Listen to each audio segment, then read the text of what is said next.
Alrighty. Okay. Hi. Hello all. So what I'm going to do here for this short video is just show how to have Tosca interact and steer a table, and then also interact and steer these buttons here within a row. Um, there's been some questions about this, how to interact with buttons that are embedded in a table within a row under this column here in the actions column. So I'll show how to do that.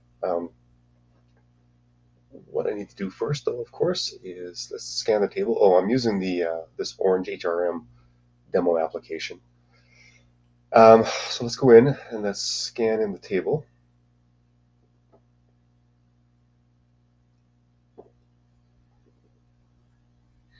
All right.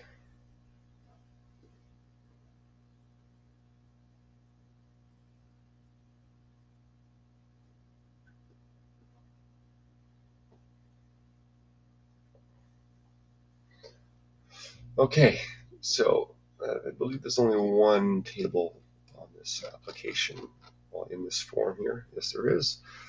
Okay, so let's go back into the scanning tool, and yeah, there's the table, and we do show content preview, and we got a good visual of the table, and there's the data, which is good. I'll leave the use header row checked, and so let's select it, and let's just change the name.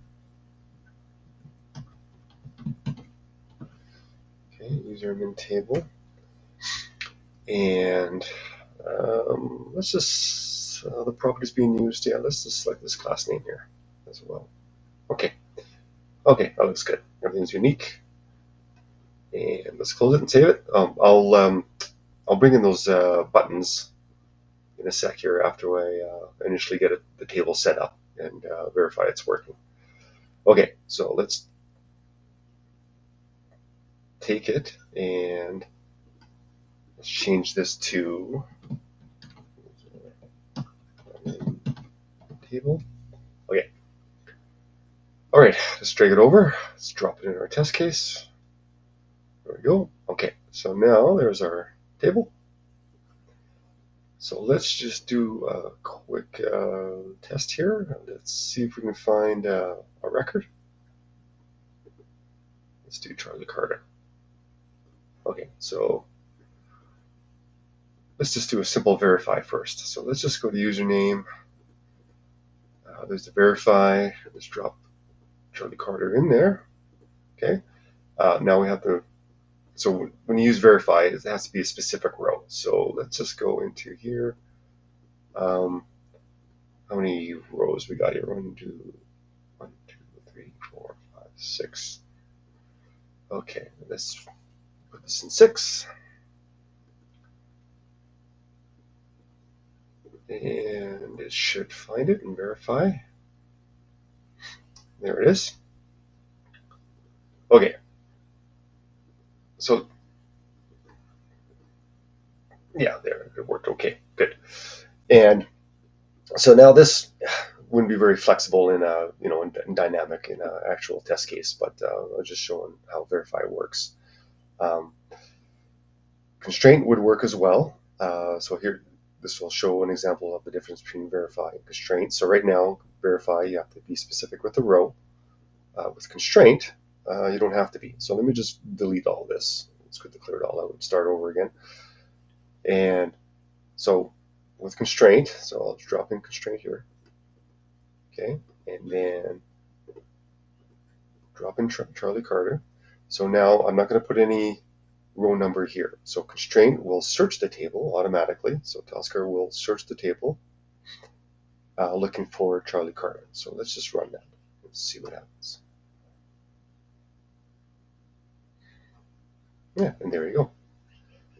So I found it, and then I think all it does is just gives us a green checkbox. Yeah. So now, if you want to expand it a little bit more,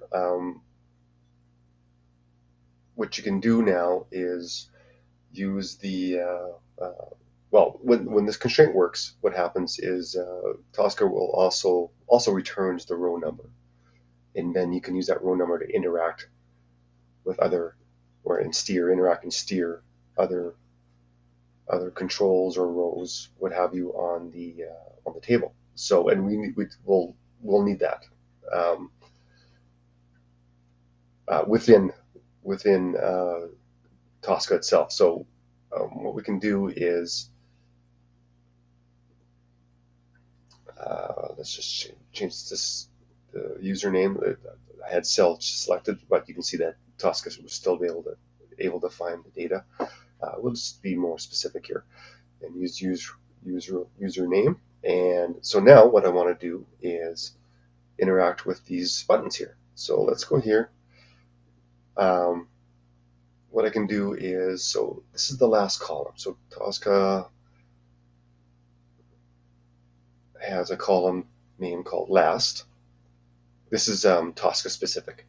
So it's just telling Tosca to go to the last column and then interact with whatever actions you put in here. So what I want to do is I'm just going to put in a click. Let's see what it clicks first by default within that cell on those buttons there.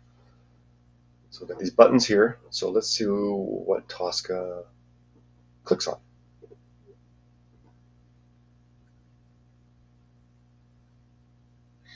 Clicks on delete. Yeah, not a good thing in that use case anyways. Let's just cancel that.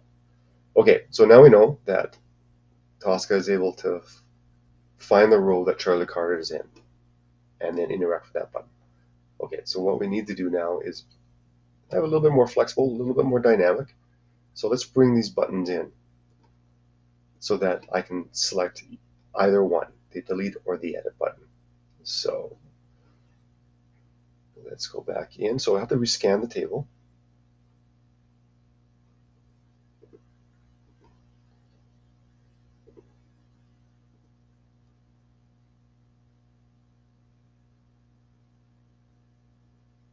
Okay. Okay. Rescan the table, and let's just collapse that.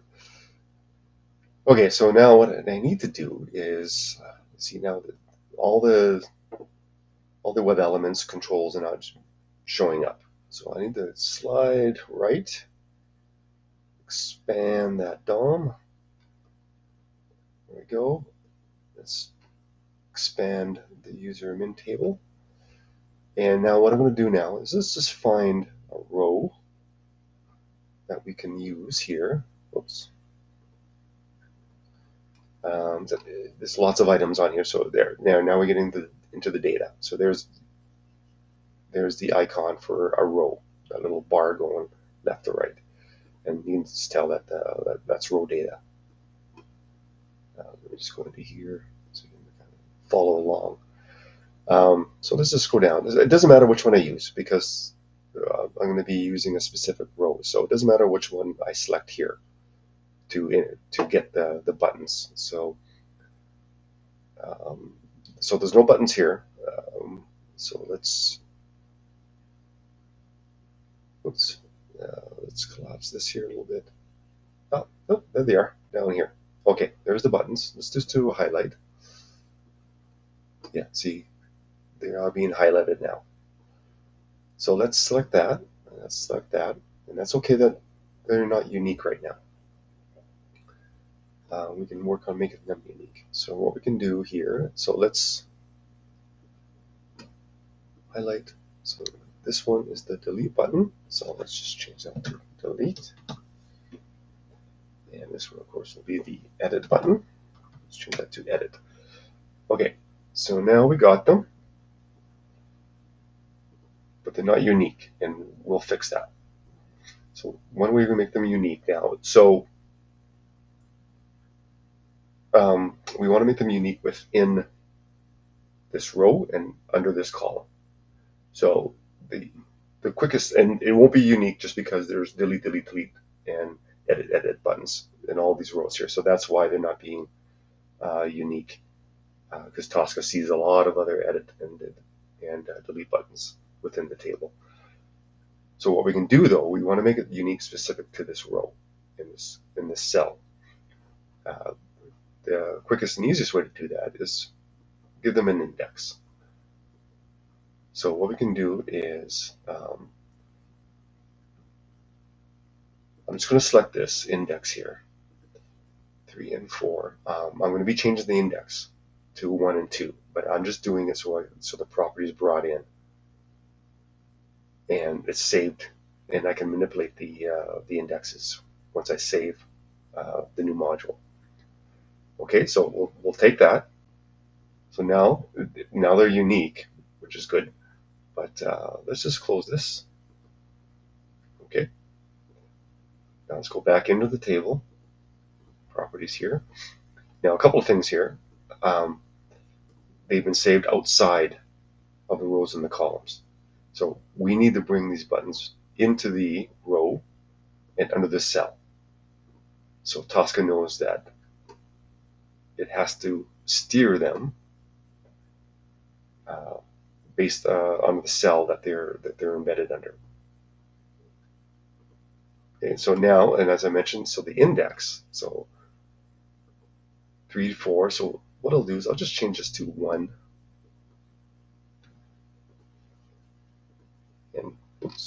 and 2. Okay, there. So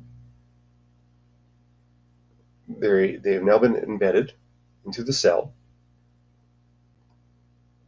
and they've been indexed to make them unique, 1 and 2. Okay, so let's go back to our test case. So now they should show up right here, delete and edit.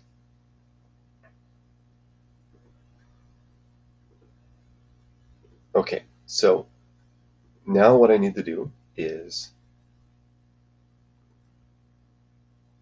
instead of clicking on the last cell, what I need to do now is let's delete that, clear it right out. Let's go last. Now I want to click. Oh, sorry, and this has to be set to select because I want to have Tosca like select it now, but focus on that cell. And then I want to come in here, make this an input, and then change this to click. Alrighty, so now let's take a look. Let's see. Now we should find the row Charlie Carter and click on edit.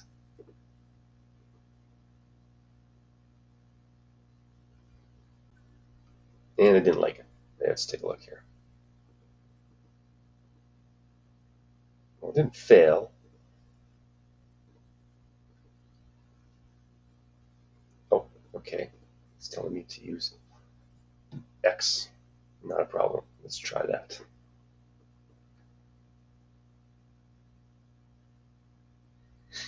And there we go. Let's just cancel all that. So we're able to find the row, and then we're able to now edit the user based on the buttons within that row. So, and the reason why I had to use X, when you use click, that's graphical user interface. That's going to drag the mouse over and then physically click on it. Tosca didn't like interacting with it using the click, so it wanted to use X. So what the X does is Tosca is going to kind of focus on the button and then click on it without using the mouse. So that's the difference there. So what we can do now to make this a little bit more robust now, if you're going to start building out a test case, what we can do is add in let's go back into the modules here. And what I want to do is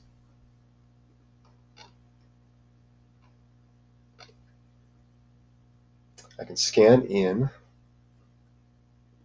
the username up here, field, right there. So let's go into here. I'll do a rescan.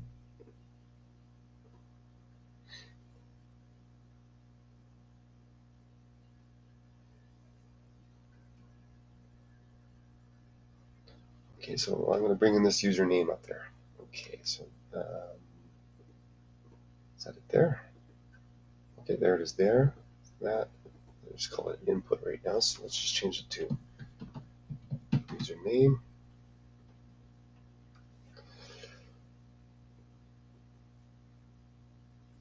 And what do we got over here? So Tosca's not liking it. It's not unique, so let's see here what we can do.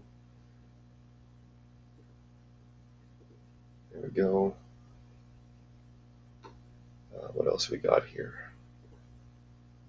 That should work. Tosca likes it. Yeah, I can live with it right now. Okay. Username, and I need to bring in those buttons.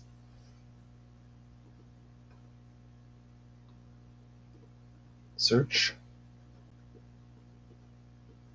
There we go. And then reset. All right, and they're set to unique. Good. All right. We'll just work with that. Okay, let's hit close. Save that. Let's go back into here. And here's our new elements, web elements, controls that we just brought in. They should show up here now. Yeah, there they are. Okay, so let's just do this. So we can do this.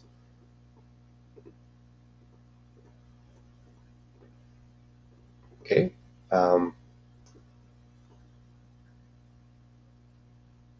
Let's try to card there, and then we'll use click here. We'll use the mouse drag over and click on the search button. Okay, let's see what we get here.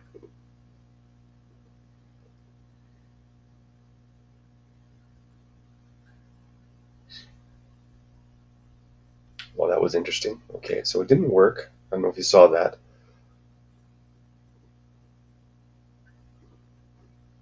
Cancel.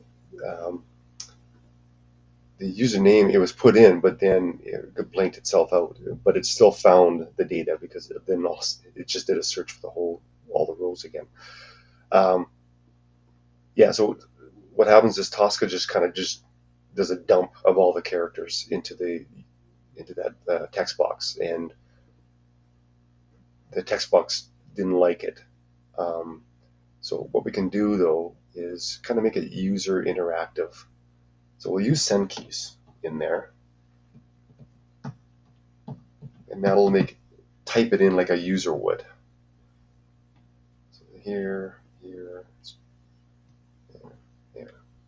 we go. So let's try this. So we'll do sendkeys, and then we'll do a click. Okay, let's try it again.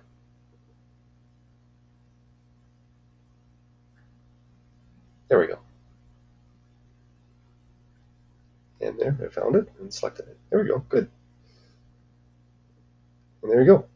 So what we can do now, of course, in a test case, this data is going to be brought in by maybe data in the test case design test sheet, or you might have an Excel file that you're using. So it's going to be in some type of buffer, or some type of parameter is going to be used. So what you could do is you could bring in like a set buffer, say, right? So let's go set buffer here. Okay, then let's just drag it up here. And what we're going to do is we're going to put in the precondition. Right now I have my precondition, I have test steps opening and logging into orange. What I can do is, before the test starts, do buffer name, and we'll call it username, and then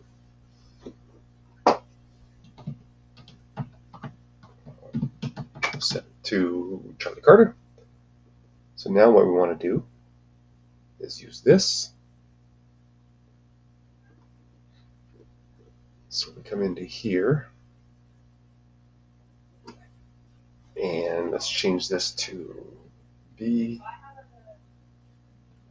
here, and let's find username. Okay, let's just make sure I got it typed right. That's it. Okay, and then here, that's my buffer. I want to take it, put it into here as well. There we go. Okay, let's run this and let's see what we get. And it didn't like it. Let's take a look here.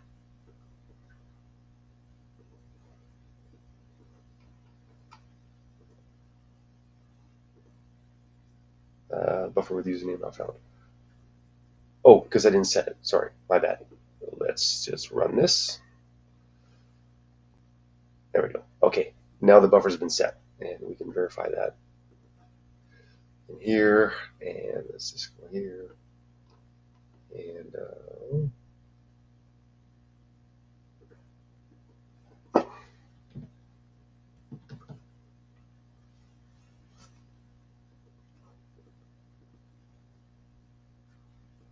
pick it up there, but it's being set here.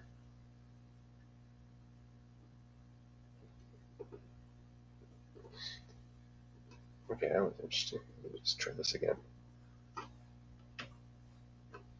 Okay, well, we'll leave this for another discussion. All right, that's because it's showing set down here, so but it's not showing up in the toolbox there in the buffer view. But let's just go into here. Let's just run this again. There it is there. Search. And there we go.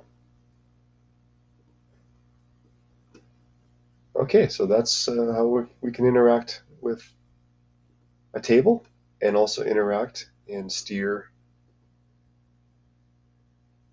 buttons within that table. I'll stop there. Thanks all.